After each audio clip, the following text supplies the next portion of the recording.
Hello children. Now I am going to read chapter Water, page number 41. So all of you open your book and pay attention where I am going to read.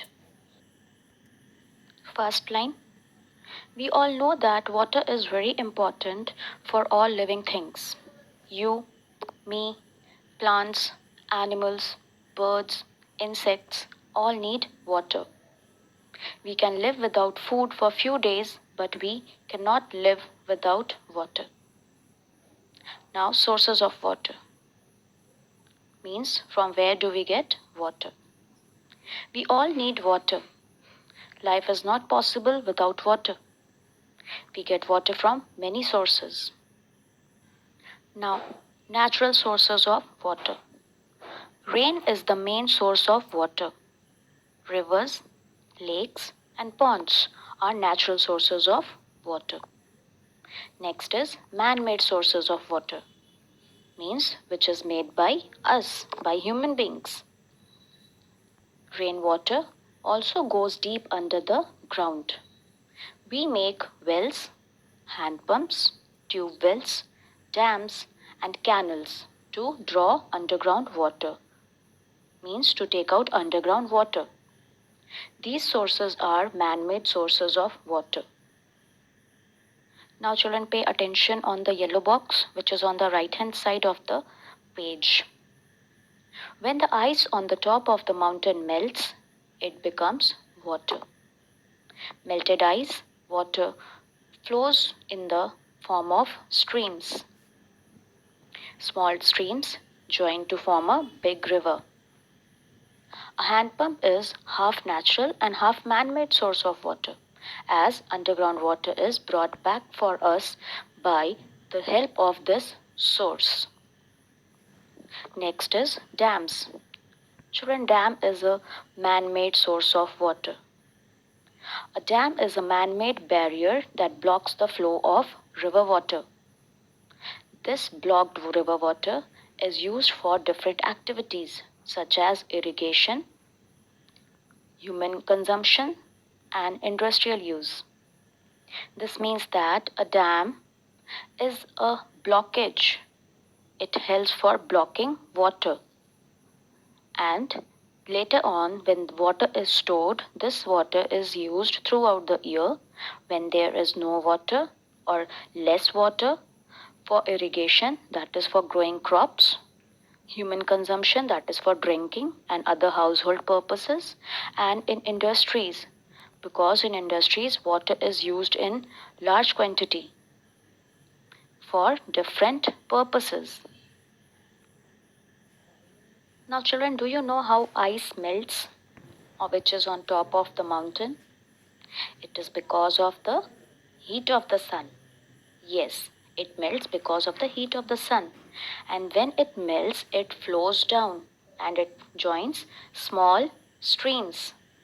From those small streams, they join to form big rivers. And finally, that water, it joins rivers and it reaches different places. Now, children, do you know that when it rains, that rainwater seeps down, it reaches underground surface, and that rainwater gets stored below the soil surface. And then we use that rainwater which is stored below the soil deep inside it. We use it for various purposes. For that, we make well, hand pumps, tube wells. And those tube wells are sometimes connected with motor also to bring out that water, underground water, which is rainwater. Now children, move to page number 42. Need for water. That means why we need water. For human beings, we need water for drinking, bathing, cooking, washing, cleaning, and putting out fire. So these are few purposes for which we need water. Children, you can see in the picture that one girl is drinking water, mother is cooking. So likewise, we use water for our daily purposes. Next is need for water for plants. Plants need water to grow. Can a plant grow without water? If you do not give water to a plant for more than 1 week, will it grow? Your answer is no. It will not grow. It will die. It will dry and it will dry. Next, so they need to be watered regularly. So we should give water to our plants, whether it is in pot or in our garden, regularly so that they can grow. The roots of the plants take water from the soil.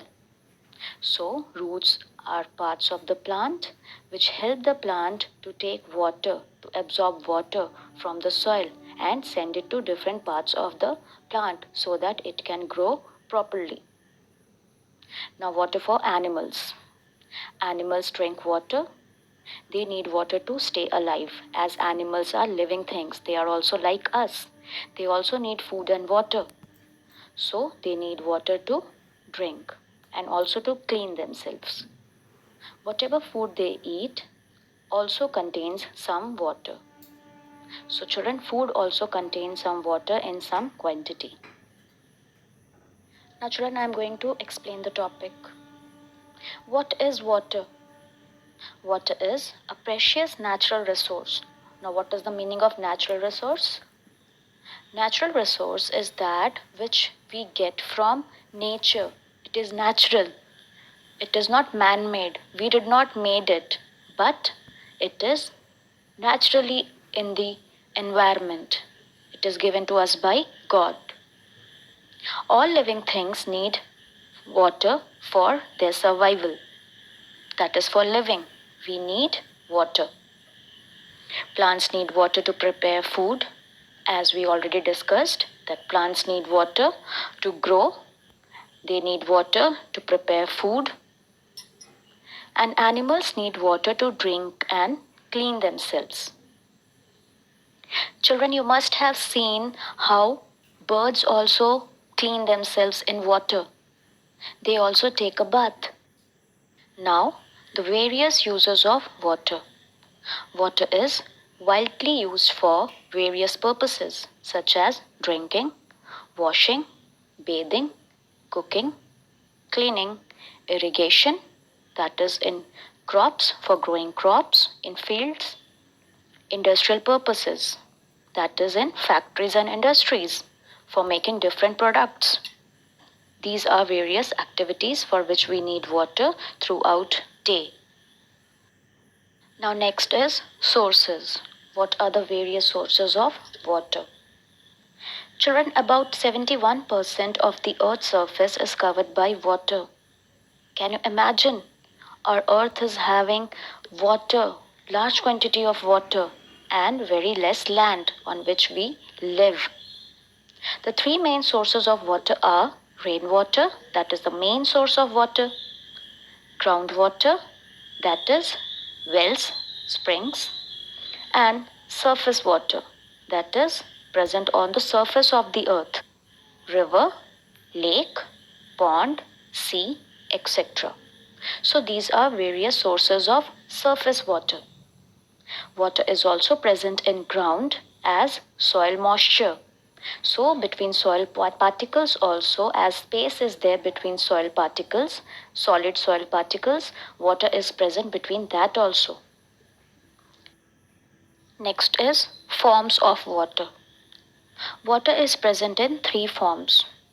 Forms means different states of water. First is liquid. The water that we get from tap is in liquid form. Water which we drink, that is liquid form of water. Next is solid. Liquid form of water turns solid when cold. This is present in a fridge. In ice tray, you must have seen that when you put ice tray filled with water, after some time it changes to solid form of water. It changes to ice. Next is gaseous state of water. When water is heated, it turns vapor. It changes to steam. When mother boils water in a container, then you must have seen that water rises up and after some time the quantity of water reduces. This is gaseous form. This is steam. Water changes to vapor and it moves and mixes with the air. Next is properties of water. The various properties of water are: water is colorless, as it do not have any color. Water is transparent, odorless, water do not have any smell. Tasteless, pure water do not have any taste. And it is shapeless. Water do not have any shape. It takes the shape of the container in which we put it, whether it is glass, tub, tank, bottle, whatever it is. So it takes the shape of the container. So these are 4 properties of water. That's all for now, children. Thank you.